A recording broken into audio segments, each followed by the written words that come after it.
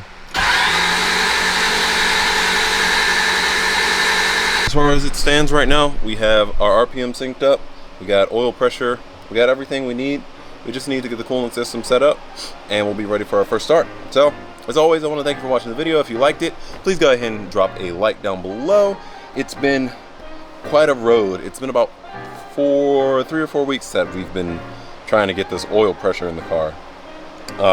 We did miss our deadline of the end of June to get the car up and ready, but I was able to make some other things work out, so we have till the end of July to basically have this thing running. So, again, I want to thank you for watching. If you liked it, hit the like button down below. If you haven't subscribed already, please do for content with the 300ZX, 335, and future projects. But as always, I want to thank you again for watching. Peace out for my 3rd time. Thanks again, and I'll see you in the next one.